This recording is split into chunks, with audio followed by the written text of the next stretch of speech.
The sixth extinction ends with a chapter dedicated to looking at how our impact on the Earth actually affects the future of Homo sapiens as a species. While the structure of this book is pigmented with different but connected ways in which human impacts are affecting different parts of the planet and the species living there, the last few chapters really focus on the timeline of history and how that impacts our future. A chapter about tree migration points out that species, if they could, would be traveling a certain direction to escape the rapid climate and habitat changes. This then connects to a chapter about forest fragmentation, pointing to the impossibility for species to survive for a duration of time when they're separated from either parts of their original habitat or from their natural migration by way of built society. The next chapter about a fungal disease killing off bats points to the danger of transferring diseases across countries and the possibility of saving certain species if only more attention was brought to their extinction early on in its stages. A chapter about rhinos brought about the reality that humans fundamentally changed the structure of the food pyramid, where no longer being a large animal with a slow gestation period protected you from being preyed on, and the same situation is brought about with the following chapter about Neanderthals. These chapters bring the book together and ultimately conclude in a final chapter, buttressing the idea that the human race itself might have just been the reason these species went extinct.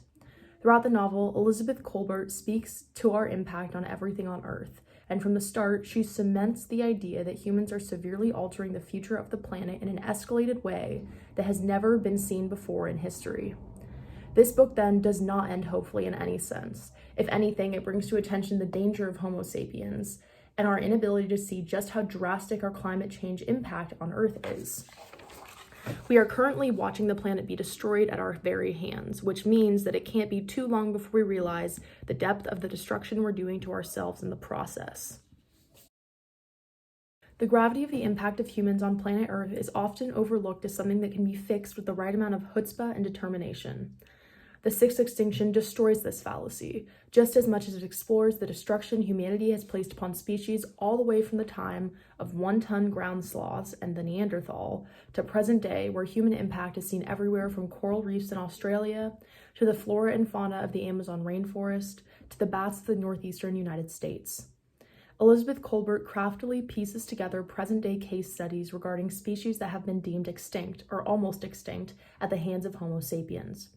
While at times this novel is dense with scientific terminology and extensive historical research, it makes up for any reading difficulty with intensive exploration, fascinating first-person experience, and a reimagination of just how much of an impact humans have had since we first were introduced to this planet. The sixth extinction is a phenomenal call to action for all individuals to really understand and realize that if our impact is detrimental on our surroundings, it will eventually end us too.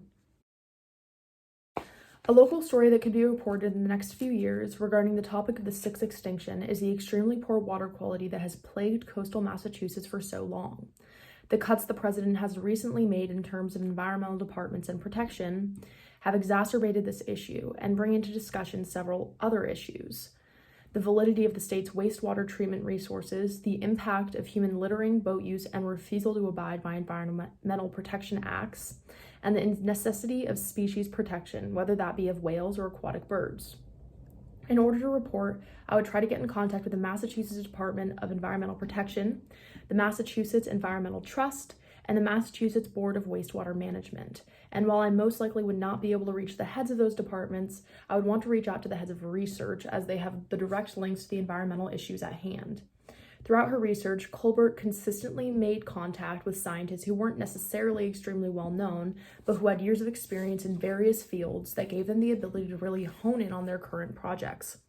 Every scientist had already come to realize that history is just as important of an aspect in exploration as the actual experiment occurring in the present, and this fact would actually force me to look into the history of coastal Massachusetts, whether that be hundreds of years ago or thousands.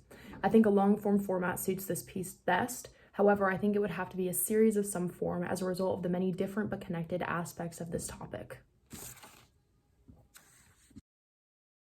The article, called Read, I Didn't Use Sexual Harassment in Biden Complaint, by staff of the Seattle Times, goes into depth regarding the allegations of Tara Reade, former Senate staffer, towards Joe Biden, the Democratic U.S. presidential nominee. It details exactly what happened 27 years ago from Reade's perspective, when Joe Biden allegedly sexually assaulted her, touching on her Senate complaint and the reasons why she did not publicly come forward until now. She claims that while she did not use the term sexual harassment, she described behavior that would be defined as so, and that 2 of her work associates have been aware of his actions for years. This article only briefly mentions the implications of this allegation on the Democratic Party in the 2020 presidential election as a whole, as it focuses mainly on the allegation itself and Reed's side of the story. This article is a work that we've never discussed in class and is a fantastic representation of the importance of thorough journalism. The SPJ Code of Ethics states that ethical journalism recognizes an obligation to serve as a watchdog over public affairs and government. This Seattle Times article employs this necessary practice, especially considering that the news outlet itself leans liberal.